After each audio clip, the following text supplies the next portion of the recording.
तो आज हम प्रोक्योर टू पे साइकिल पढ़ेंगे, उसको ही P2P साइकिल कहा जाता है, जो MM में सबसे इम्पोर्टेंट होता है। तो सबसे पहला स्टेप क्या है प्रोक्योरमेंट टू पे साइकिल का? तो सबसे पहला स्टेप है यहाँ पे डिटर्मिनेशन ऑफ रिक्वायरमेंट्स। मतलब यहाँ पे हम क्या करते हैं, एक लिस्ट बनाते हैं। जो भी मटेरियल हमें कंपनी में प्रोक्योर करना है उसका एक लिस्ट बनाते हैं। वो लिस्ट को हम सीनियर्स को देते हैं अप्रूवल के लिए, उसके बाद वो सीनियर वो लिस्ट अप्रूव करता है। उसमें से कोई मटेरियल कम करने को बोल देते हैं, कोई मटेरियल ऐड करने को बोल देते हैं। ऐसे एक परचेस रिक्वेजिशन हम क्रिएट करते हैं, ठीक है। उसके बाद अगर हमारे पास वेंडर अवेलेबल हो, जो लिस्ट में मटेरियल है उसके लिए अगर हमारे पास वेंडर अवेलेबल हो कंपनी में, तो हम PR से डायरेक्टली PO, ओके, PR का रेफरेंस लेके हम PO बनाते हैं। PO मतलब ऑफिशियल एक्सटर्नल डॉक्यूमेंट होता है जो कि हम वेंडर को भेजते हैं। इसको एक्सटर्नल क्यों कहा जाता है? क्योंकि ये बाहर भेजते हैं और ये इंटरनल डॉक्यूमेंट है, इसको हम बाहर नहीं भेजते हैं, ठीक है। तो वेंडर होगा तभी PO हम क्रिएट कर सकते हैं। उसके बाद ऑर्डर मॉनिटर करते हैं। एक बार वेंडर को PO भेज दिया हमने तो उनका फॉलोअप लेंगे। उसके बाद जब वेंडर हमें मटेरियल भेजेगा तो वो मटेरियल अनलोड करके चेक करके फिर हम सिस्टम में एंट्री करते हैं। उसको गुड्स रिसिप्ट कहा जाता है। उसके बाद इनवॉइस वेरिफिकेशन करते हैं। मतलब हमारे परचेस ऑर्डर में अगर हमने 900 क्वांटिटीज़ का ऑर्डर दिया था तो ट्रक के साथ जो इनवॉइस आया है वेंडर साइड से और ट्रक में जो मटेरियल है वो तीनों चीज़ें मैच होनी चाहिए। यहाँ पे 900 था, क्वांटिटी भी 900 है और उनका जो डिलीवरी चालान होगा या इनवॉइस होगा तो वो भी 900 क्वांटिटीज़ का है। ये हमें यहाँ पे वेरीफाई करना पड़ता है, ठीक है। या फिर जितने क्वांटिटी आपको रिसीव हुई उतने ही क्वांटिटी का आपको यहाँ पे इनवॉइस या क्वांटिटी ऐड करनी पड़ती है और उतने ही अमाउंट का आपको पेमेंट प्रोसेस करना पड़ता है। ज़्यादा पैसे नहीं देने हैं हमें, जितने क्वांटिटी रिसीव हुआ आपको उतने ही क्वांटिटी का पेमेंट करना है।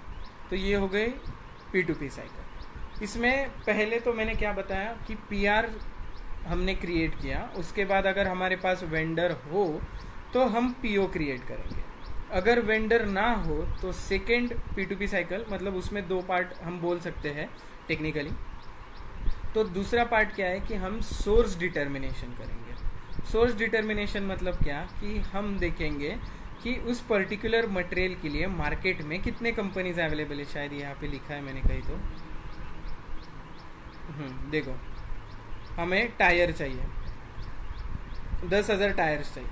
तो उस टायर के इस मटेरियल के मार्केट में कितने कंपनी अवेलेबल है, इतने हैं।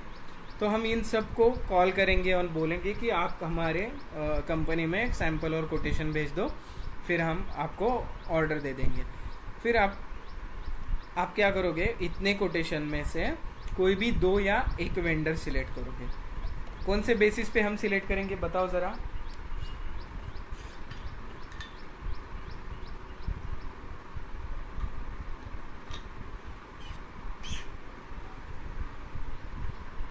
पैरामीटर्स क्या रखोगे आप बताओ ज़रा? पिछले लेक्चर में कहा था मैंने। Price, quality, yes, on time delivery. Yes, price, quality, quantity and material availability, okay. तो उसके बेसिस पे हम यहाँ पे वेंडर सिलेक्ट करेंगे और वेंडर सिलेक्ट करने के बाद हम यहाँ पे परचेस ऑर्डर क्रिएट करेंगे, वापस मॉनिटरिंग करेंगे, मटेरियल आने के बाद चेक करके सिस्टम में एंट्री करेंगे, इनवॉइस वेरिफिकेशन करेंगे, PO और इनवॉइस का दोनों का क्रॉस चेक करेंगे and then finance department payment करेगा। तो ये हो गई आपकी complete P2P cycle. So first two, हाँ, पहले स्टेप से 8वें स्टेप में किसी को कोई दिक्कत होगी या फिर किसी को कोई डाउट हो तो आप अभी पूछ सकते हो, देन हम प्रैक्टिकल देखेंगे।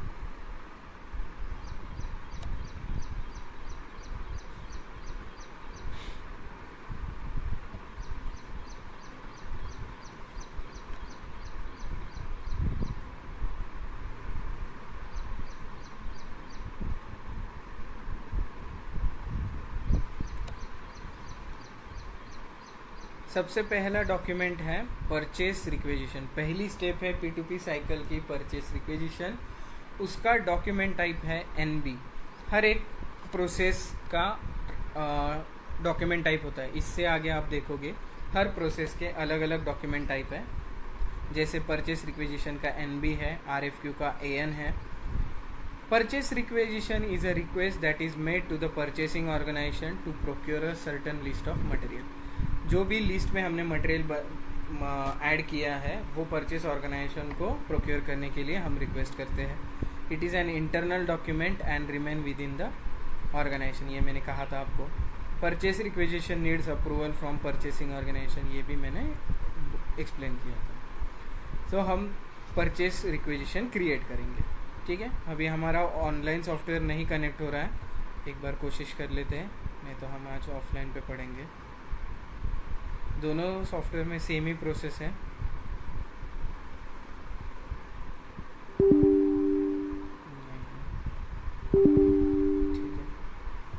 किसी का इस सर्वर नंबर से मैच हो रहा है और उनका लॉगिन हो रहा है तो देखिए, मुझे बताइए, फिर मैं आपके सर्वर से हमारा कंपनी एक्सेस कर सकता हूँ। ये सेम सर्वर नंबर किसी का होगा तो देख लीजिए एक बार उनका लॉगिन हो रहा है क्या, फिर मैं हमारी कंपनी एक्सेस कर सकता हूँ।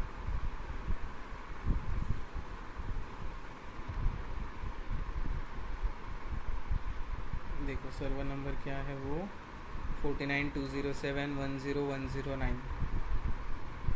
ये किसी का मैच हो रहा है तो बताना मुझे। परचेस रिक्वेजिशन का टी कोड है ME51N। ME51N एंटर कर दीजिए। यहाँ पे आपका परचेस रिक्वेजिशन का विंडो ओपन हो गया। कोई भी परचेस डॉक्यूमेंट या फिर कोई भी जो P2P साइकिल का डॉक्यूमेंट है वो 3 हिस्सों में बंटता है। एक होता है हेडर डेटा, उसमें डॉक्यूमेंट टाइप और बाकी डिटेल्स होती है। दूसरा होता है item overview. Item overview material specific होता है, उसमें material number, quantity, delivery date, कौन से प्लांट में, कौन से स्टोरेज लोकेशन में, मटेरियल ग्रुप, पूरे मटेरियल रिलेटेड जितना भी डेटा है वो यहाँ पे आपको देखने को मिलेगा। और तीसरा होता है आइटम डिटेल्स। जो चीज़ें आइटम ओवरव्यू में नहीं आती है वो आइटम डिटेल्स में आ जाती है।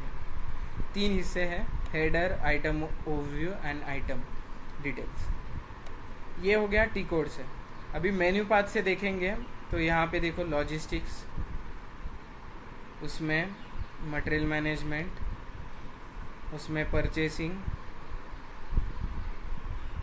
Purchase requisition and create. इसको डबल क्लिक करेंगे तो यहाँ पे आपका ट्रांजैक्शन ओपन होगा।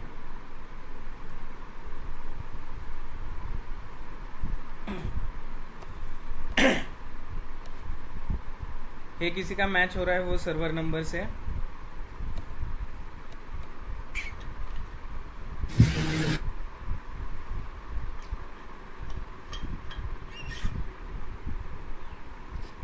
ठीक है, चलो इस पे कंटिन्यू करते हैं।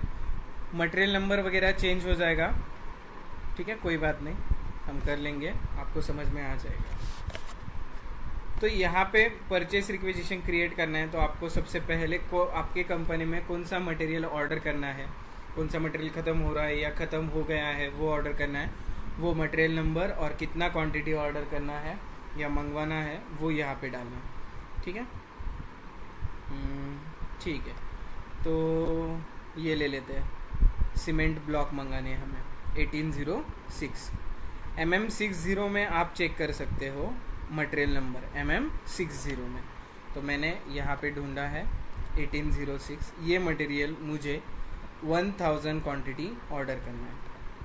ठीक है, कौन से प्लांट के लिए, SL P1। थोड़े कंपनी डिटेल्स चेंज हो जाएंगे आज, लेकिन आपको समझ में आ जाएगा वो। और स्टोरेज लोकेशन क्या है, SL01। मटेरियल नंबर, क्वांटिटी, कौन से प्लांट के लिए ऑर्डर करना है और कौन से स्टोरेज लोकेशन में। हमने कितने चीज़ें डाल दी यहाँ पे, 4 ही डेटा हमने यहाँ पे ऐड कर दिया है। ठीक है, उसके बाद यहाँ पे एंटर करना है आपको। एंटर करने के बाद देखिए यहाँ पे बाकी डिटेल्स आ गए हैं। देखो कब डिलीवरी होगा, उसका पर पीस है, उसका डिटेल्स आ गया। ये डेटा कहाँ से आ गया, इन्फो रिकॉर्ड से। ये डेटा कहाँ से आ गया, इन्फो रिकॉर्ड से। देखो किसकी जिम्मेदारी है वो भी आ गया। मैंने आपको इन्फो रिकॉर्ड एक्सप्लेन किया था टॉपिक, तब मैंने कहा था इन्फो रिकॉर्ड क्या करता है। Info record help streamline procurement process by providing centralize source of data. Info record क्या करता है, जो सेंट्रली डेटा स्टोर करते हैं हम मटेरियल मास्टर, वेंडर मास्टर में, इन्फो रिकॉर्ड में, वो डेटा एंड यूज़र एक्टिविटीज़ में, परचेसिंग एक्टिविटीज़ में प्रोवाइड करता है। ये क्लियर है सबको?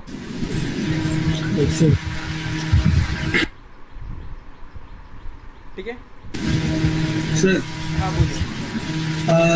जैसे आपने यहाँ पे जब पीआर बना रहे थे तो हमने मटेरियल नंबर डाला और क्वांटिटी डाला। हाँ और प्लांट डाला एंड कंपनी डाला सर। सो यहाँ पे कोई ऐसा इंडिकेटर नहीं मिलता है कि ये मैंडेट फील्ड है, ये आपको फिल करना ही होगा, जैसे बाकी सब में टिक मार्क दिख रहा था ना, एक स्मॉल हाँ, टिक। यहाँ पे भी होता है। यहाँ पे 4 ही फील्ड है यहाँ पे मैंडेटरी है, material, quantity, plant and storage location. अगर इससे मैं प्लांट हटा दूँ, यहाँ से मैं प्लांट हटा दूँ, एंटर कर दूँ, आ गया एरर, एंटर प्लांट। यहाँ पे होता है, वो हम मेंटेन कर सकते हैं। पिछले लेक्चर में मैंने बताया था, वो बाद में अभी P2P साइकिल के बाद हम कहाँ से सेट करते हैं, कौन सा फील्ड मैंडेटरी होना चाहिए, ऑप्शनल होना चाहिए, वो हम कर लेंगे। ओके, तो आइटम डिटेल्स। आइटम डिटेल्स में देखिए मटेरियल मास्टर में जो भी चीज़ें यहाँ पे नहीं आई हैं वो यहाँ पे आ जाएंगी। देखो इसका मटेरियल ग्रुप आ गया, उसका डिस्क्रिप्शन आ गया, क्वांटिटीज़ हमने वेट डाला था मटेरियल क्रिएट करते वक्त, डिलीवरी डेट कब की है, वैल्यूएशन, ये मटेरियल मास्टर इन्फो रिकॉर्ड से प्राइस आ गया इसका। ओके, सोर्स लिस्ट में अभी फ़िलहाल कुछ नहीं आया है। स्टेटस, कॉन्टैक्ट पर्सन अगर मेंटेन किया हो, देखो S55 श्रावणी करके है स्टूडेंट, उनका नाम यहाँ पे आ गया है। अगर हमने कुछ टेक्स्ट मेंटेन किया रहता, ओके, तो यहाँ पे टेक्स्ट आ जाता। डिलीवरी एड्रेस देखो प्लांट का आ गया। ये सारी चीज़ें यहाँ पे ओके मास्टर डेटा से आ गई है। अभी हम P2P साइकिल में एक सिनेरियो कंसिडर करने वाले हैं कि हमारे पास यहाँ पे वेंडर अवेलेबल नहीं है। मैंने जो सेकंड प्रोसेस आपको एक्सप्लेन की कि हमारे पास वेंडर अवेलेबल नहीं है, तो वो प्रोसेस हम यहाँ पे फॉलो करेंगे। आपको असाइनमेंट होगा कि आप PR से डायरेक्टली PO बनाओ, ठीक है, वो आपका असाइनमेंट होगा। यहाँ पे हम कंसिडर करेंगे कि यहाँ पे हमारे पास कोई भी वेंडर अवेलेबल नहीं है। तो उसके बाद अगर आपको दूसरा कोई मटेरियल ऐड करना है कि वो भी प्रोक्योर करना है, तो या आप यहाँ पे क्या कर सकते हो, मटेरियल ऐड कर सकते हो। ठीक है, 1840 देखो मल्टीपल मटेरियल यहाँ पे आप ऐड कर सकते हो। मान लीजिए ये आपको 500 क्वांटिटी ऑर्डर करना है, कौन से प्लांट और कौन से स्टोरेज लोकेशन के लिए, वो यहाँ पे डाल दीजिए, एंटर कर दीजिए, वो भी यहाँ पे आ गया। ठीक है, इसका प्राइस नहीं आया है यहाँ पे, इसका भी 500 कर देता हूँ मैं। ठीक है, एरर चला गया। मैंने लिस्ट में 2 मटेरियल ऐड कर दिए हैं जो मुझे प्रोक्योर करने हैं। ठीक है, स्टोरेज लोकेशन नहीं आया इसका। ओके, सबको ये समझ में आया? किसी को कोई डाउट है?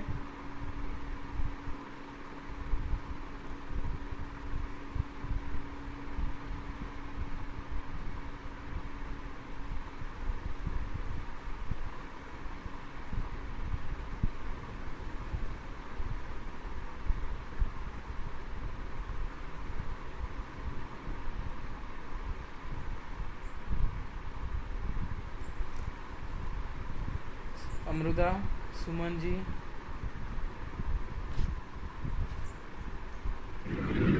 No doubt.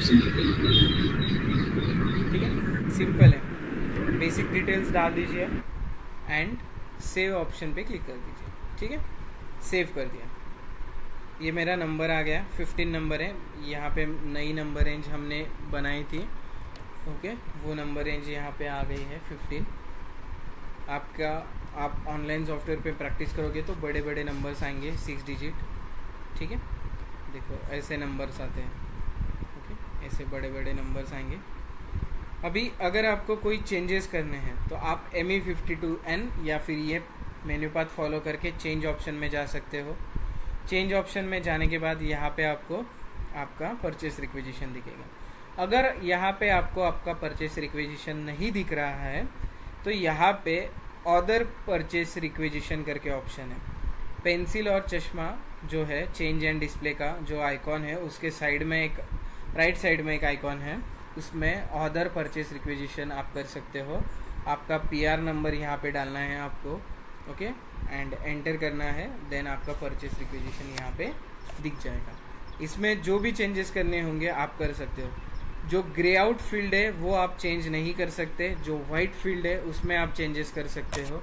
देखो यहाँ पे 1000 नहीं, मुझे 1500 चाहिए, तो यहाँ पे मैं 1500 करता हूँ, एंटर कर दिया मैंने और इसको सेव कर देता हूँ। अभी ये डिस्प्ले मोड में आ गया। तो ऐसे आप चेंजेस यहाँ पे कर सकते हो, create change and display, okay. तो सबको परचेस रिक्विजिशन क्लियर है? कोई डाउट है इसमें?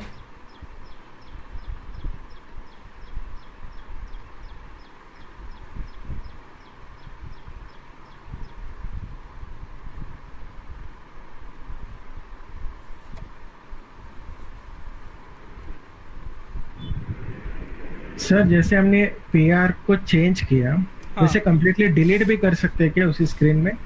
वो सिर्फ नहीं, डिलीट आइकन आता है, राइट? डिलीट आइकॉन मतलब वो लाइन आइटम डिलीट होता है। डिलीट होता है, लेकिन वो नंबर फिर से नहीं मिलेगा हमें, करेक्ट? नहीं, PR डिलीट नहीं होगा, ये लाइन आइटम डिलीट होगा, ये वाला ऑप्शन ना, हाँ एग्जैक्टली। ये लाइन आइटम डिलीट होगा। मतलब मैंने कहा ना कि सीनियर्स बोलेंगे कि अरे ये मटेरियल डिलीट कर दो, ये नहीं चाहिए हमें, ये एग्जैक्टली। ये इसको हटा दो, तो यहाँ पे ये डिलीट कर सकते हो, देखिए। ओके, लेकिन एक बार सिस्टम में अगर PR नंबर क्रिएट हो गया हाँ। तो वो फिर से नहीं यूज कर सकते, नहीं फिर नहीं, वो डिलीट हो सकता है सिस्टम में, yes yes right? Yes, okay. ठीक है। देखो है दोनों भी, चलो ठीक है। अभी रिक्वेस्ट फॉर कोटेशन करेंगे, ठीक है। RFQ, उसका डॉक्यूमेंट टाइप है AN। अभी क्या होगा, जो सेकेंड स्टेप है ना, ये सिस्टम में नहीं मेंटेन कर सकते हम। ये जो सेकेंड स्टेप है ये सिस्टम में नहीं मेंटेन कर सकते। यहाँ पे आपको क्या करना पड़ता है, अलग अलग वेंडर्स को, कंपनियों को कॉल करके आपको वो कोटेशन मांगना पड़ता है, वो मतलब भेज देते हैं। फिर वो कोटेशन आपको सिस्टम में मेंटेन करना पड़ता है, वो कोटेशन आपको क्या करना पड़ता है, सिस्टम में मेंटेन करना पड़ता है, ओके। और कोटेशन क्रिएट करने से पहले मेरा एक सवाल है, इनमें से अगर पहले 2 वेंडर ऑलरेडी सिस्टम में थे लेकिन बाकी 4 जो वेंडर थे वो ऑलरेडी सिस्टम में नहीं थे, मतलब उनके नाम से वेंडर क्रिएशन, वेंडर अकाउंट हमने नहीं क्रिएट किया था, तो RFQ से पहले सबसे पहले हमें क्या करना पड़ेगा,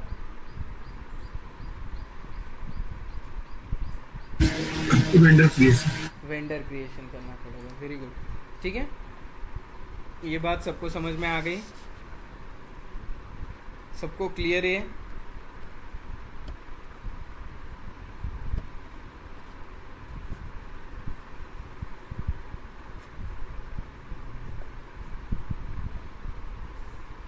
जल्दी हाँ या ना बोलो, आगे बढ़ना है हमें। Yes sir.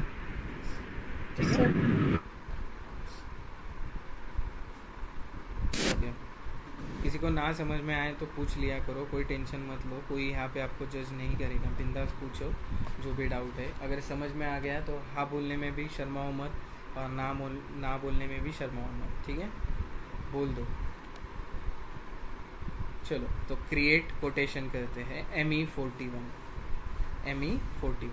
तो यहाँ पे सिस्टम में जाने के बाद आपको हाँ ये मेन्यू पाथ फॉलो करके आप यहाँ पे आ सकते हो, ठीक है। RFQ, इसमें फिर आप यहाँ पे रिक्वेस्ट फॉर कोटेशन क्रिएट इस ऑप्शन पे जा सकते हो और ये वाला विंडो ओपन हो जाएगा। उसमें यहाँ पे डॉक्यूमेंट टाइप डालना है, लैंग्वेज बाय डिफ़ॉल्ट आ जाएगा, आज का डेट भी बाय डिफ़ॉल्ट आ जाएगा, देन कोटेशन डेडलाइन ओके, कितने दिन वैलिड रहेगा ये कोटेशन। ओके, हर एक वेंडर उनका कोटेशन एक्सेप्ट होने के लिए हमें अलग अलग डिस्काउंट देता है, ठीक है। वो मेंटेन करने के लिए वो ऑर्डर कंफर्म करने के लिए हमें 4 से 5 दिन एक वैलिडिटी पीरियड भी देता है, ठीक है। तो वो यहाँ पे हमें डालना है। फिर उसके बाद आपके कंपनी के डिटेल्स डालेंगे, परचेस ऑर्गेनाइजेशन वगैरह। यहाँ पे थोड़े चेंज हो जाएंगे, अलग सॉफ्टवेयर है आज हमारा, तो मैं उनके कंपनी के डिटेल्स डालता हूँ, ठीक है। SLPO उनका परचेसिंग ऑर्गेनाइजेशन, परचेस ग्रुप, मतलब ये परचेस ये RFQ या परचेस रिक्विजिशन जो भी मेंटेन कर रहा है उसका कोड यहाँ पे आएगा, प्लांट आएगा and storage location. RFQ type, quotation deadline and organisation data, उसमें purchasing organisation, purchasing group, plant and storage location. अभी यहाँ पे आप 2-3 मेथड से RFQ बना सकते हो। एक होगा मैन्युअली कैसे, ये डिटेल्स डाल दी है, एंटर कर दो, डायरेक्टली आपका यहाँ पे सब मैन्युअल एंट्रीज करनी पड़ेंगी, ठीक है। पूरा डेटा मैन्युअली यहाँ पे मेंटेन करना पड़ेगा। दूसरा होगा विथ रेफरेंस, मतलब PR का रेफरेंस है, PR के रेफरेंस है, क्योंकि PR में डेटा है ना ऑलरेडी हमारा, तो PR के रेफरेंस से हम बनाएंगे। तो यहाँ पे परचेस रिक्विजिशन इस ऑप्शन पे क्लिक करेंगे, ऊपर आपका PR नंबर यहाँ पे डाल दो। मेरे सिस्टम में 2 डिजिट नंबर आया है, तो यहाँ पे मैंने वो डाल दिया, एंटर कर दो। फिर एंटर के बाद आपका हेडर डेटा, मैंने कहा था 3 हिस्सों में होगा, header data, item overview and item details. तो ये हेडर डेटा ओपन हो गया है। इसमें हमें कलेक्टिव नंबर डालना पड़ता है। यहाँ पे कलेक्टिव नंबर मतलब क्या, कि कंपनी में एक ही वक्त पे अलग अलग मटेरियल प्रोक्योर करने की प्रोसेस चालू होती है, या पैरेलली अलग अलग मटेरियल प्रोक्योर करते हैं, तो कंपनी में अलग अलग कोटेशन भी आते हैं।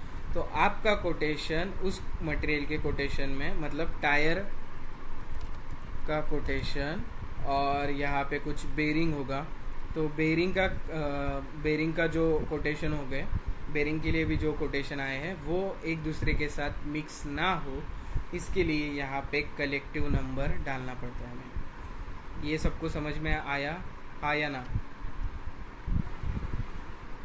नहीं समझा सर। कंपनी में at a time multiple material procure करते हैं। कोई टायर प्रोक्योर करेगा, कोई बेरिंग करेगा, कोई मिरर्स करेगा, कोई म्यूजिक सिस्टम करेगा। तो हर मटेरियल का कोटेशन आएंगे ना कंपनी में, बहुत सारे कोटेशन आएंगे, और आप सिस्टम एक ही यूज़ कर रहे हो ना, तो एक सिस्टम में आप इसका भी कोटेशन ऐड करोगे, इसका कोटेशन ऐड करोगे, तो आपकी कोटेशन एक दूसरे के साथ मिक्स ना हो जाए। ओके, जो कोटेशन नंबर आते यहाँ पे क्वेश्चन है, सॉरी, जैसे कि आप बोल रहे हो कि एक दूसरे को मिक्स ना हो जाए। इफ सपोज कि मैंने मान लीजिए, मैं एग्जांपल देता हूँ, ठीक है। ये टायर का अपोलो का पहला कोटेशन आया, इस वेंडर का कोटेशन आया, ओके। ये कोटेशन मैंने सेव कर दिया, इसको नंबर आया 122, ठीक है। उसी टाइम पे बेरिंग का कोटेशन सिस्टम में सेव किया, उसका नंबर आया 123। हो गए ना आपके मिक्स। लेकिन सर ये ऑटो जनरेट नहीं होता है क्या नंबर? मैनुअल क्यों डालना पड़ेगा? क्योंकि इतना बड़ा कंपनी है। अरे मैं क्या बोल रहा हूँ, जब मैनुअल नहीं डालना पड़ता है, यहाँ पे कलेक्टिव नंबर डालना पड़ता है। कलेक्टिव नंबर मतलब आपके कोटेशन का आइडेंटिटी होता है, एक यूनिक नंबर, मतलब वो डालने के बाद ओनली आपके मटेरियल की ही कोटेशन दिखेंगे आपको। कलेक्टिव मतलब यहाँ पे मैंने डाल दिया टायर सपोज, ठीक है, कुछ भी डाल सकते हो आप यहाँ पे, ठीक है। लेकिन आप सब लोग एक ही सिस्टम पे काम करोगे। आप 4 लोग हो, 4 लोग एक ही सिस्टम पे काम कर रहे हैं, और 4 लोग एट ए टाइम अलग अलग मटेरियल का कोटेशन मेंटेन कर रहे हो। तो जब आप कोटेशन सेव करोगे तो कोटेशन को नंबर आएगा, जैसे PR का नंबर आया था 15, वैसे ही कोटेशन का भी अलग अलग नंबर आता है। पहले कोटेशन का अलग आएगा, दूसरे का अलग आएगा, मतलब 122, 123 मान लीजिए, तीसरे का आ गया 124, वापस इसने प्रोसेस कर दिया, इसको आया 125। मतलब आपका जो टायर मटेरियल है उसका जो कोटेशन नंबर आए, जितने वेंडर ने आपको कोटेशन भेजे उनके जो नंबर आए वो सीरियली नहीं आए ना, ऐसे अलग अलग नंबर आ गए। तो यही नंबर सीरियली नहीं आए, इसीलिए आपको यहाँ पे कलेक्टिव नंबर डालना है। अगर आपको सिर्फ आपके कलेक्टिव नंबर आपके मटेरियल के कोटेशन देखने होंगे तो आपको यहाँ पे कुछ कलेक्टिव नंबर डालना पड़ता है, जिससे आपका कोटेशन नंबर बाकियों के कोटेशन नंबर में मिक्स ना हो जाए। इतना सिंपल है वो, ठीक है। एग्जाम्पल होगा तो मैं यहाँ पे एक विंडो ओपन करता हूँ, देखते हैं कुछ होगा मेरे पास अवेलेबल, तो यहाँ पे मैं डालता हूँ। देखिए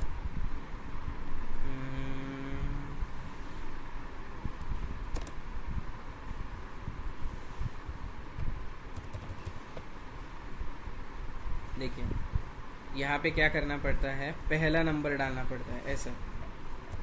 अगर आपको सारे कोटेशन एक साथ देखने होंगे तो यहाँ पे ऐसे first number two last number ऐसे डालना पड़ता है, ठीक है। मान लीजिए 112 से लेके 118 तक मैंने कोटेशन मेंटेन किए, लेकिन इसमें से हर एक कोटेशन मेरा नहीं था। ओके, 13 नंबर मेरा नहीं था, 16 नंबर मेरा नहीं था, बस 12, 15, 17, 18 यही 4 नंबर मेरे थे। इसको क्या हो गया, हाँ, तो क्या होगा अगर मैंने यहाँ से डाल दिया 112 to 1118 तो क्या होगा, सारे कोटेशन ओपन हो जाएंगे, मतलब 13 भी ओपन होगा, 15 भी ओपन होगा। इसीलिए यहाँ पे कलेक्टिव नंबर डाल सकते हो आप, कलेक्टिव RFQ। अब समझ में आया सबको या फिर भी नहीं आया सबको? कलेक्टिव RFQ मतलब कि जो आइटम रिलेट करता होगा उस वो कलेक्टिव नंबर से सिर्फ उसी का कोटेशन दिखाई देगा, ऐसा क्या? हाँ। तो ये हम जनरेट कैसे कर दें, क्योंकि मैनुअल कुछ भी डाल दो आप, जो मेंटेन कर रहा है वो खुद का नाम भी डाल सकता है, उसका एम्प्लॉय कोड भी डाल सकता है, नंबर डाल सकता है, कुछ भी सीरियली डाल देना, कोई टेंशन नहीं है। मतलब ये एक टाइप ऑफ मटेरियल का एक यूनिक कोड रहेगा कि इससे हम आप बहुत कंफ्यूज हो रहे हो, मेरी बात सुनो। कलेक्टिव नंबर मतलब सिंपल चीज़ है आपका। देखो अभी श्रीहर्ष, सुमन जी, अमृता और मैं, हम चारों लोग RFQ मेंटेन कर रहे हैं, ठीक है। तो उसमें अलग अलग नंबर आ जाएंगे। मेरा अगर मुझे 112 नंबर आया है तो सुमन जी को 113 नंबर आएगा, अमृता जी को 114 नंबर आएगा, क्योंकि हम पैरेलली एक ही सिस्टम पे पैरेलली काम कर रहे हैं। लेकिन मुझे पता नहीं कि वो RFQ मेंटेन कर रहे हैं, लेकिन मुझे अलग अलग नंबर आएंगे ना। तो इसीलिए कलेक्टिव नंबर में क्या होगा कि पर्टिकुलर कोटेशन देखने होंगे पर्टिकुलर मटेरियल के, तो आप यहाँ पे कलेक्टिव नंबर डाल सकते हो, या फिर इसको ओपन करके आप ये थ्योरी पढ़ लो, आपको समझ में आ जाएगा। नंबर और code facilitating the collective management of a number of individual RFQs और इंक्वायरीज और परचेज ऑर्डर, ठीक है। देखो यहाँ पे यूज किसके लिए, इफ़ द RFQs और purchase order of a particular procurement process have been assigned to a collective number, it is then possible to list process all the individual RFQ inquiries. उसी मटेरियल के रिगार्डिंग जितने भी quotations होंगे वो यहाँ पे दिखेंगे। सिंपल चीज़ है, मैं यहाँ पे नाम डालता हूँ अमृता, आपको ये लास्ट में पता चल जाएगा, इसमें बहुत वक्त हमने दिया है। कुछ भी डाल सकते हो आप, नंबर डाल दो, या ऐसे में S55 भी डाल सकता हो, कुछ भी डाल सकते हैं आप, नंबर, अल्फ़ाबेट्स, अल्फ़ा न्यूमरिक, कुछ भी डाल दो, एंटर कर दो। परचेस रिक्वेजिशन का हमने रेफरेंस लिया है, तो परचेस रिक्वेजिशन का रेफरेंस लिया है, इसलिए ये विंडो ओपन हुआ है परचेस रिक्वेजिशन का। तो इसमें आप कौन से मटेरियल का कोटेशन मेंटेन कर रहे हो, तो मैं पहले वाले मटेरियल का मेंटेन कर रहा हूँ, तो यहाँ पे मैं पहला रो सिलेक्ट करूँगा, दूसरे का होगा तो दूसरा रो सिलेक्ट करो, ओके। जिस मटेरियल की जिम्मेदारी आपको दी गई है उसका रो सिलेक्ट करो और एडॉप्ट डिटेल प्लस पे क्लिक करो, एडॉप्ट प्लस डिटेल्स पे क्लिक करो। आ गया, यहाँ पे डिलीवरी डेट डालना है। डिलीवरी डेट हमेशा कोटेशन डेडलाइन के आगे की होनी चाहिए, ये सिस्टम भी हमें बताता है। देखो, please enter delivery date later than deadline for submission. Delivery date वो बात की होगी, मैं डाल देता हूँ 29 मई, ठीक है, एंटर कर दो। देखो डिटेल्स आ गए हमारे 15। यहाँ पे भी आप क्वांटिटी चेंज करना चाहते हो तो चेंज कर सकते हो, अभी पहला कोटेशन कौन से वेंडर ने भेजा है उसका नंबर यहाँ पे डालना पड़ेगा, लेकिन यहाँ पे ये ग्रे आउट फील्ड है तो कहाँ पे डालेंगे हम, रो सिलेक्ट करेंगे, यहाँ पे वेंडर एड्रेस करके ऑप्शन है, F7 उसका शॉर्टकट है, या फिर हेडर डेटा में जाके वेंडर एड्रेस करके ऑप्शन है, दो जगहों पे दिखता है हमें, यहाँ पे जाइए और वेंडर नंबर डाल दीजिए, सिंपल। ये ट्रांजैक्शन मैं फिर से एक्सप्लेन करता हूँ, सब लोग ध्यान से देखेंगे। यहाँ पे बेसिक डिटेल्स डालने के बाद कोटेशन डेडलाइन डाल दूंगा मैं। परचेस रिक्वेजिशन का रेफरेंस लेना है तो उस पर क्लिक करिए, परचेस रिक्वेजिशन नंबर आपका जो भी आया होगा XYZ वो यहाँ पे डाल दीजिए, एंटर करिए। कलेक्टिव नंबर मतलब आपके मटेरियल का अलग कोटेशन होना चाहिए, क्योंकि वो आपके मटेरियल के लिए जितने कोटेशन आए हैं वो सिस्टम में अलग मेंटेन होने चाहिए, उसके लिए एक कलेक्टिव नंबर होगा, तो अमृता करके डाल दूंगा मैं, ठीक है, कुछ भी डाल सकते हो आप XYZ। देन कौन से मटेरियल के लिए कोटेशन आए हैं उसको सिलेक्ट करो, एडोब प्लस डिटेल्स पे क्लिक करो, वो डेटा कॉपी हो जाएगा। डिलीवरी डेट हमेशा कोटेशन डेडलाइन की बाद की होनी चाहिए, तो यहाँ पे हम कुछ भी डाल सकते हैं, या आपको जब एक्सपेक्ट है वो डेट डाल दीजिए, एंटर, ओके, एंड यहाँ पे आपका मटेरियल आ गया, ओके। आइटम ओवरव्यू, वो हेडर विंडो थी, उसके बाद आइटम ओवरव्यू विंडो आ गई है, ठीक है। हेडर पे वापस जाना होगा तो यहाँ पे हैट का सिंबल है, उस पर क्लिक कर सकते हो। वेंडर एड्रेस, वेंडर एड्रेस पे गए, वेंडर नंबर, तो वेंडर लिस्ट देखने का टी कोड क्या है, MKVZ/N MKVZ, okay. Purchasing organisation डाल दीजिए, एग्जीक्यूट करिए। फिलहाल हमारे पास 2 ही वेंडर है तो हम डाल देते हैं 706। पहला कोटेशन किसने भेजा है, 706 नंबर के वेंडर ने, तो यहाँ पे मैंने डाल दिया, एंटर कर दीजिए, देखो नाम आ गया, देन सेव करिए, सेव कर दिया। देखो मैं इस वाले नंबर की बात कर रहा था तरुण जी, कि ये नंबर हर पैरेलली जब आप काम करते हो तो आपको ये नंबर आया तो मुझे इसके आगे का आ जाएगा, मैंने सेव कर दिया। वो जब हम सेव करेंगे पैरेलली 4-5 लोग काम करेंगे तो सबको अलग अलग नंबर आएगा, 16, 17, 18, 19, 20।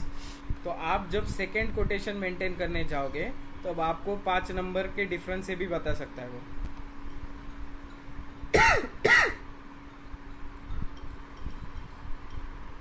मतलब आप ये बोल रहे हो कि अगर मैं वहाँ पे वो नंबर डालता हूँ, तो कोई तो नंबर था, तो सिर्फ मेरे आईडी से क्रिएट किया हुआ पीओ सीक्वेंस में आएगा, ऐसा क्या? सॉरी, मतलब अगर मैं वो नंबर डालता हूँ, जो एक नंबर डालना था वहाँ पे, तो अगर मैंने कोई भी एक वहाँ पे नंबर डालता हूँ, तो जब मेरा अगर 115 मेरा RFQ है, तो नेक्स्ट भी जब मैं जनरेट करूंगा तो मेरा ही 116 आएगा, ऐसा क्या? नहीं, आपको नहीं समझ रहा है वो, मैं बाद में बताऊंगा। नहीं, क्योंकि इसलिए नहीं समझ रहा ना कि अगर ये सिस्टम ऑटो जनरेटेड है तो 4 आदमी काम करे या 10 आदमी काम करे, जब भी जो सेव करता है उसका सीक्वेंस उसे मिलना चाहिए ना। एक मिनट आप रुकिए, मैं बताता हूँ।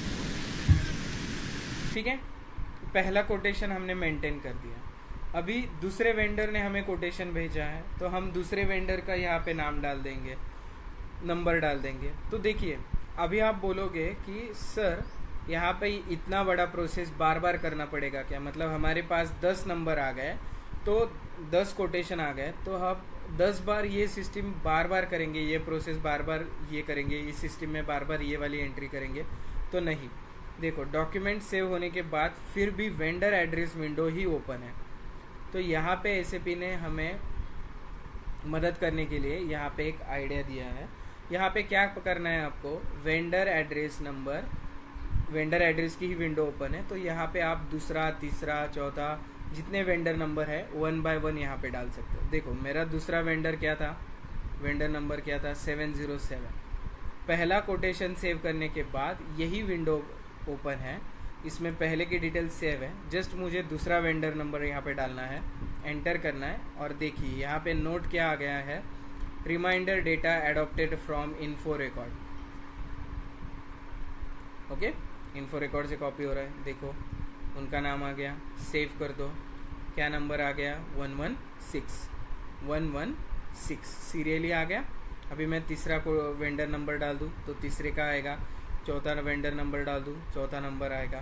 तो अभी मैं यहाँ पे ऑफलाइन सर्वर पे सिंगल आदमी काम कर रहे हैं। जब ऑनलाइन सर्वर पे मल्टीपल लोग काम करते हैं तब अलग अलग नंबर्स आ जाते हैं, क्योंकि आपका सर्वर कॉमन होता है। अब समझ में आया आपको? शायद 2-3 बार प्रैक्टिस करो तो समझ में क्लियरिटी मिल जाए। अरे RFQ नंबर इतनी बड़ी बात नहीं है, आप उसमें ज़्यादा कन्फ्यूजन, कलेक्टिव नंबर इतनी बड़ी बात नहीं है, आप उसमें कन्फ्यूजन मत हो। सिंपल चीज़ ये है कि कोटेशन सेव करने के बाद 2 नंबर आ गए हैं, ये तो समझ में आया आपको? हाँ। तो जब एक सिंपल चीज़ है, यहाँ पे 4 लोग काम कर रहे हैं, ठीक है,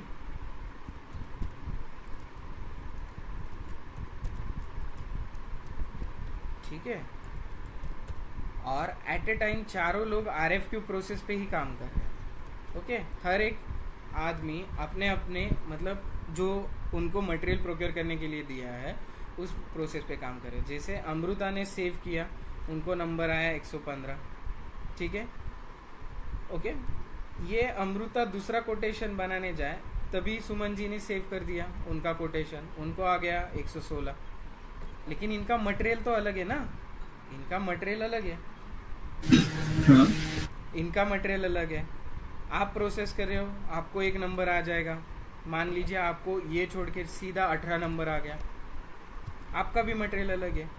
तो अमृता जी जो मटेरियल प्रोक्योर कर रही है उसके लिए 5 वेंडर ने कोटेशन भेजा है, तो अमृता को 5 कोटेशन नंबर आने चाहिए ना।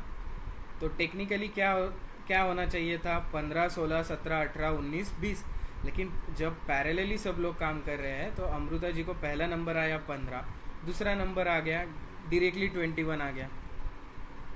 ऐसे क्यों आया? क्योंकि आप पैरेलली सब लोग काम कर रहे हो ना। ये चीज़ मैं कब से बोल रहा हूँ आपको, जैसे अलग अलग नंबर आएंगे ना आपको, तो ये अमृता कैसे डाल सकती है जब हमें सब कोटेशन एक साथ देखने हैं यहाँ पे इस ट्रांजेक्शन में प्राइस कंपैरिजन में। तो अमृता यहाँ पे ऐसे डाल सकती है क्या 115 से लेके 119 तक? नहीं। हाँ, तो ये नहीं होगा ना पॉसिबल, तो इसीलिए तो ये कलेक्टिव नंबर डाल देंगे। तो कलेक्टिव नंबर डाला, ठीक है, अभी मैं बताता हूँ आपको। ये मैंने हटा दिया और हमारा कलेक्टिव नंबर क्या था, अमृता, ठीक है। देखिए मैंने यहाँ पे कोटेशन नंबर नहीं डाला, ओनली कलेक्टिव नंबर डाला, इसको एग्जीक्यूट कर दिया मैंने, आ गए ना हमारे 2 कोटेशन, देखो। ओके, मतलब एक कलेक्टिव नंबर को मैं ये भी कंसिडर कर सकता हूँ कि जो भी ये RFQ जनरेट कर रहा है, ताकि हाँ, उसका मटेरियल का अलग प्रोक्योरमेंट, अलग मटेरियल का अलग प्रोक्योरमेंट होगा, अलग अलग नंबर्स आ जाएंगे, वो सीरियली सिक्वेंशियली नहीं होगा हमेशा, वो अलग अलग ही वो फिल्टर करने के लिए हम ये नंबर यूज हाँ। कर रहे हैं ताकि जब ओके इतना सिंपल था वो, ठीक है।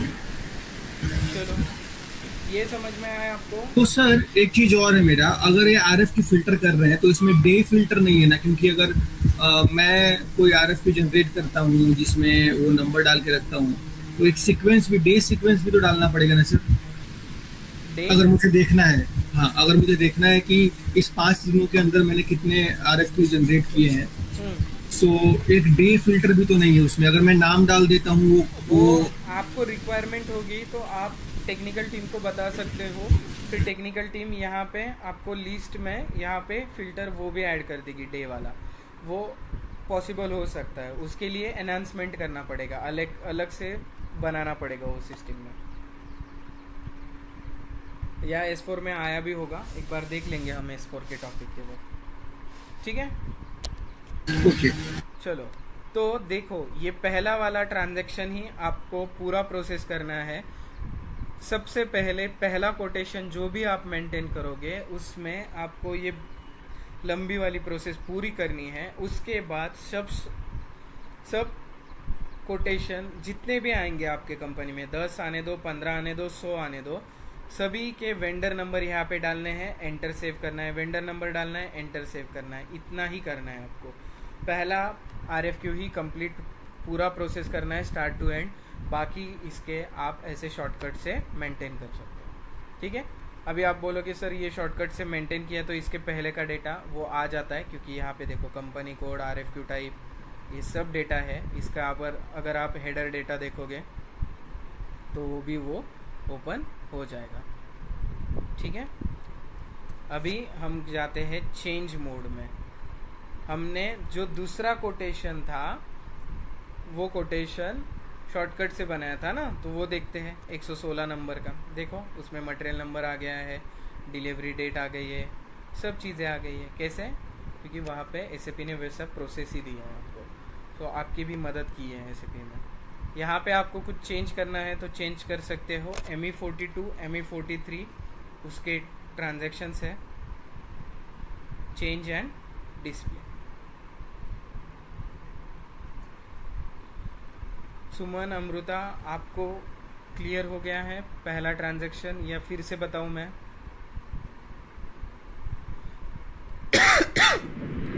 क्लियर है सर। पक्का? यस क्लियर है। ओके। सर एक डाउट था, हाँ। क्रिएट कोटेशन में ME41 में हाँ हाँ बोलिए। हमने कोटेशन तो क्रिएट किया है, लेकिन वहाँ लाइक जनरली जब कंपनी में हम काम करते कोटेशन लेने के प्रोसेस में, वहाँ पे हम ईमेल में डॉक्यूमेंट भेजते या फिर डिटेल भेजते और वहाँ पे प्राइसिंग और डिलीवरी डिटेल्स वो सब कलेक्ट करते ओवर ईमेल। जब SAP में क्रिएट कर रहे हैं हम डायरेक्टली वेंडर नंबर एंटर कर रहे हैं और सेव कर रहे हैं, लेकिन जो प्राइसिंग डिटेल है या फिर डिलीवरी डिटेल्स है वो एग्जैक्टली हमने कहीं पे भी एंटर नहीं किया। और बोलिए बोलिए। ऐसा अटैचमेंट भी कहीं पे भी हमने वो अटैच नहीं किया, तो उस केस में इस कोटेशन के इन डेप्थ डिटेल्स हमें कैसे पता चलेगा? हाँ, उसके लिए आगे का ट्रांजैक्शन है। देखो मैं वही बोलने वाला था। ये वाली विंडो देखिए, यहाँ पे कहीं पे भी हमने प्राइस मेंटेन नहीं किया। कोटेशन क्यों मंगवाते हैं? मेन तो क्या चीज़ होती है? प्राइस। हमने प्राइस डाला ही नहीं है, तो प्राइस मेंटेन करने के लिए अलग ट्रांजैक्शन है। उसका टी कोड है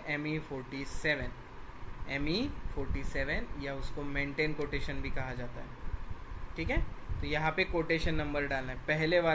पहले वेंडर ने कितना अमाउंट दिया, तो पहला जो वेंडर था उसका जो कोटेशन हमने मेंटेन किया उसका नंबर था 115। एंटर कर दीजिए। उसने कितना प्राइस दिया है तो ये कितने का था? ये मटेरियल कितने का है? 500 का है ना। तो पहले वाले वेंडर ने इसका दे दिया है 530 पर पीस। 530 का कोटेशन दिया है। क्यों नहीं ले रहा है ये प्राइस? अरे एक मिनट। अच्छा, ये वाली विंडो यहाँ पे ओपन होगी शायद।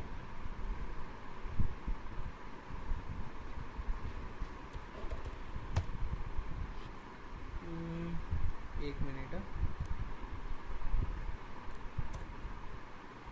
प्राइस क्यों नहीं ले रहा ये?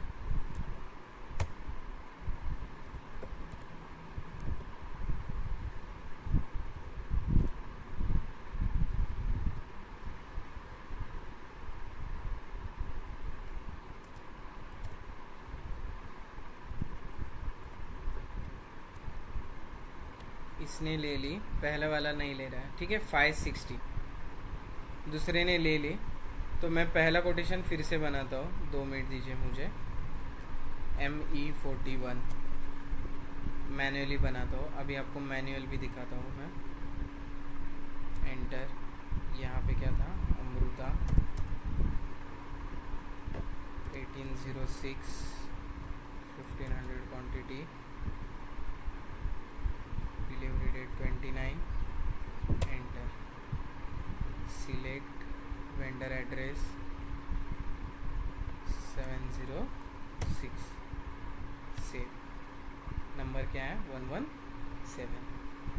तो कोटेशन नंबर डाल देते हैं 117 और इसने प्राइस दी है 540। अरे भाई, इस वेंडर का ही कोई इशू है शायद।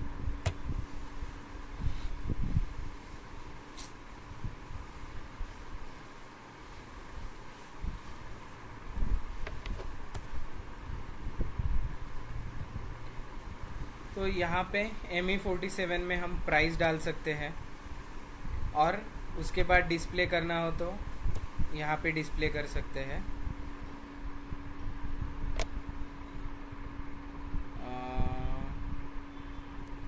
/NME11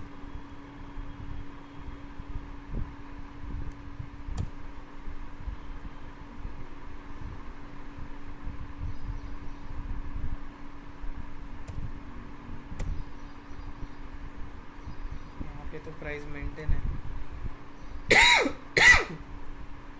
सर एक डाउट था इसमें। जी मैडम। जैसे हम लोग मटेरियल का बात कर रहे हैं यहाँ पे, हाँ तो MM में पहले ही हम लोग मटेरियल आईडी क्रिएट करके प्राइस उसमें रेफर करके रखेंगे, हाँ और RFQ में जब डिफरेंट वेंडर डिफरेंट प्राइसेस देंगे, तो सिस्टम जब हम लोग मटेरियल आईडी एंटर करेंगे तो जो हमारे रिकॉर्ड में है वो ही फेच करेगा instead of what vendor have provided. तो वो सिचुएशन कैसे टैकल करते हैं ऐसे भी, नहीं मतलब कैसे होता है? RFQ में आप डाल सकते हो प्राइस, RFQ में आप मैन्युअली डाल सकते हो। अगर आपने इन्फो रिकॉर्ड में भी अगर प्राइस डाला होगा 600 और आपको वेंडर ने दिया होगा, तो आप PO में भी चेंज कर सकते हो, PR में भी चेंज कर सकते हो, और RFQ में भी चेंज कर सकते हो। वहाँ पे एरर नहीं आएगा। एरर आया तो टॉलरेंस का आएगा। बट जब हम लोग मटेरियल आईडी सिलेक्ट करते हैं तो सिस्टम ऑटो पॉपुलेट करता है price and related details. Yes वो मास्टर मतलब जो हमने तब की प्राइस डाली थी जब इन्फो रिकॉर्ड मेंटेन किया था, तो जो प्राइस डाली थी वो यहाँ पे हमने डाल दी है, ठीक है। लेकिन उसके बाद प्राइस चेंज हो सकती है ना 5-6 महीने में।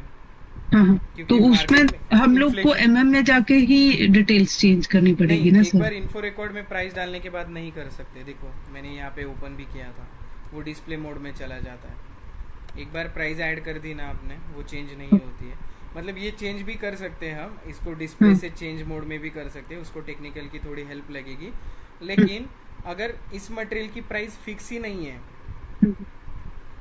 ओके, इस मटेरियल की प्राइस अगर फिक्स नहीं है, वो हर 2-3 महीने में चेंज होती है, तो आप जो करंट प्राइस आपको मिल रही है वो डायरेक्टली PO में भी मेंटेन कर दिया आपने तो भी चलेगा। अगर यहाँ पे आपको उस पूरे साल भर में वो ही सेम प्राइस में मिलेगा, मतलब देखो ये पिछले साल की प्राइस है 600, इस साल में आपको 800 में मिल रहा है वो, तो आप यहाँ पे चेंज करना चाहते हो तो वो चेंज कर सकते हो। पूरे अगले साल में आपको 800 के हिसाब से ही मिलेगा, तो यहाँ पे 800 कर दो, यही प्राइस आपके PR, PO, RFQ में फॉलो होगी। ओके, हाँ, इन्फो रिकॉर्ड वाला आई नो कि उसमें अपडेट करना पड़ता है whenever the prices are changing. Yes मुझे RFQ का कंसर्न था कि अगर हम लोग RFQ में आप मैन्युअली डाल सकते हो। Okay, thank you. Okay, welcome. चलो, तो यहाँ पे ME47 में प्राइस मेंटेन करना है। जो भी वेंडर ने आपको प्राइस दी होगी अलग अलग प्राइस, वो आप यहाँ पे मेंटेन कर सकते हो। डिस्प्ले प्राइस में ओनली डिस्प्ले होगा, और प्राइस कंपैरिजन में ME49 में यहाँ पे क्या होगा, आपका कोटेशन कंपैरिजन होगा। अभी फ़िलहाल हमने 2 ही वेंडर का बनाया है, तो यहाँ पे 2 ही वेंडर दिखेंगे। तो देखिए इसमें तो नो प्राइस ही आ रहा है क्योंकि इसका मेंटेन ही नहीं हुआ है।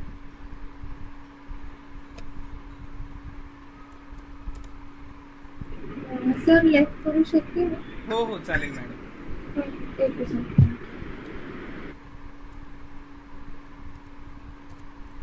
ठीक है, अभी ये दोनों ही देखते हैं। अभी यहाँ पे प्राइस नहीं आया है, तो सिस्टम ने इसको पहला नंबर दिया।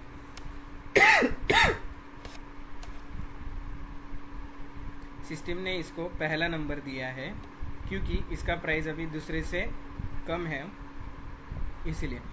प्राइस कंपैरिजन में क्या होता है, जितना कम प्राइस आप डालोगे उतना कम प्राइस सिस्टम यहाँ पे देगा। मैं यहाँ पे ना एक नया वेंडर क्रिएट करता हूँ, 2 मिनट दीजिए मुझे। थोड़ा कंफ्यूजिंग हो सकता है लेकिन आप ध्यान से देखना, इजी टॉपिक है।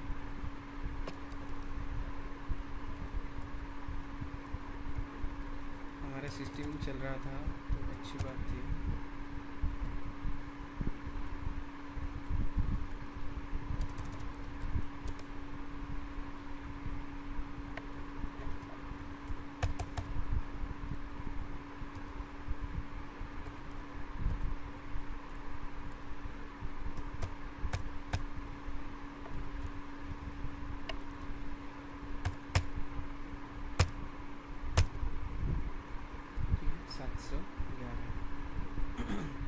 711/NME41 इसका कोटेशन मेंटेन करते हैं।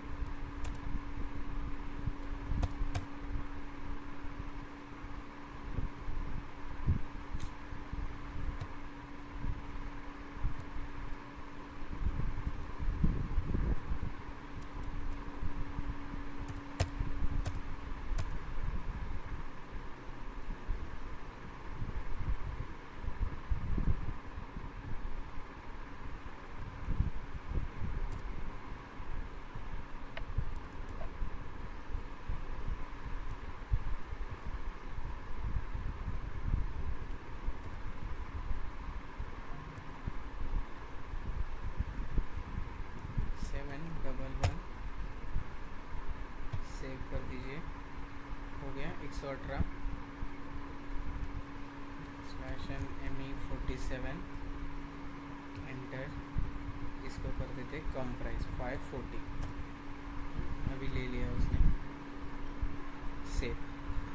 ठीक है, अभी हम देखते हैं, देखो यहाँ पे अभी फ़िलहाल अमृता नाम डाला ना तो चारों आ जाएंगे, तो मैं नंबर से जाता हूँ।